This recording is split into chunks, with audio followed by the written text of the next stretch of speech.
Are you thinking about drawing Social Security before reaching your full retirement age? Well, if you are, there's a bunch of rules you're going to want to know. Today we're starting with the basics, and we'll continue the discussion over a series where we get into the more technical rules, specifically as it relates to working while drawing Social Security before you reach your full retirement age. Let's get into it.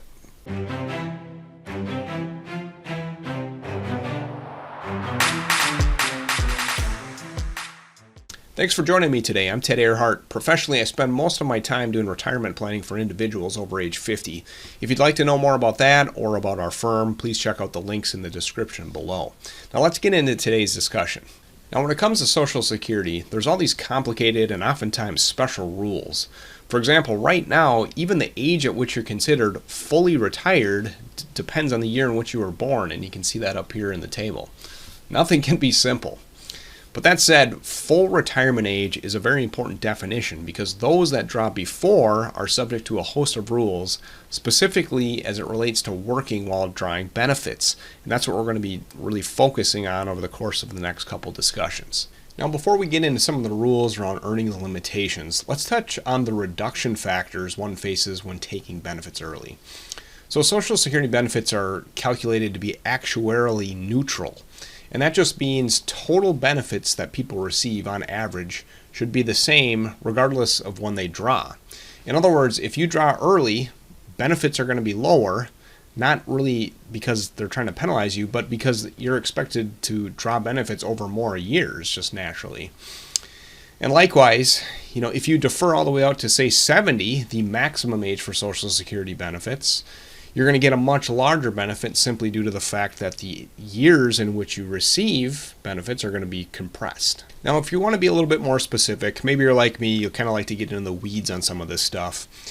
If you draw Social Security before your full retirement age, benefits are going to be reduced by 0.05% for every month up to 36 months. When it comes to Social Security, everything is calculated on a monthly rather than annual basis, so these numbers are a little bit harder to track. But basically, what this results in is 6.66% per year. So if you draw a year before your full retirement age, you're going to take a 6.66% reduction.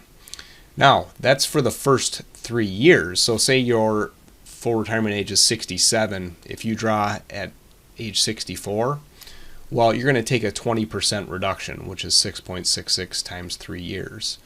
Now, if you were to go even earlier than that, the reduction factor changes a bit. It's 0.05%, which is the equivalent to 5% per year. So we can take a look at this. Let me go. Here's the table I wanted to show. I put this together. I use this when I'm working with clients all the time to help people kind of visualize this a little bit easier. And unfortunately, if you're in one of these years in between 1954 and 1960, the numbers aren't as clean. But if we look out here at 1960, if you're born after 1960, well, your full retirement age is 67, which means you get 100% of your primary insurance amount.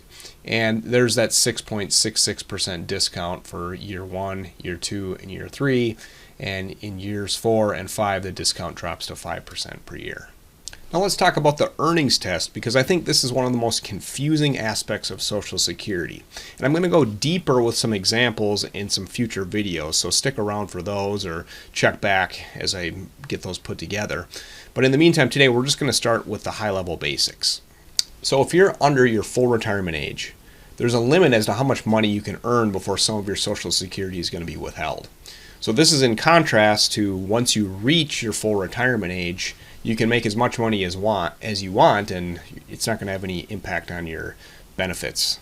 Although the taxation of your benefits can be impacted by higher earnings even after full retirement age, but that's a topic for another day. So here's the basics of the earnings test. In 2022, Social Security has an earnings test for beneficiaries, again, that are under that full retirement age. That limit is $19,650. So if you have earnings over this threshold and you start drawing Social Security, they are going to withhold $1 for every $2 you're over this threshold. And in the future videos that I'm working on, I'm going to give you a couple specific examples so you can better envision this. This also brings us to our first special rule that I'm going to mention, which is the year in which you turn your full retirement age, there's a higher threshold. So let's just take a quick example here. Let's say your full retirement age is 66 and 6 months, and that's this year in 2022. But 66 and 6 months isn't until, say, October, but you want to start drawing benefits now. Well, Social Security gives you a higher threshold, again, in that year in which you are turning your full retirement age. Likewise, they also give you a little bit of a break here as well. They're only going to withhold $1 for every $3 you are over that respective threshold. Finally, the last thing I want to emphasize today is talking about the types of income that count towards that earnings limit that we were just talking about, this $19,650.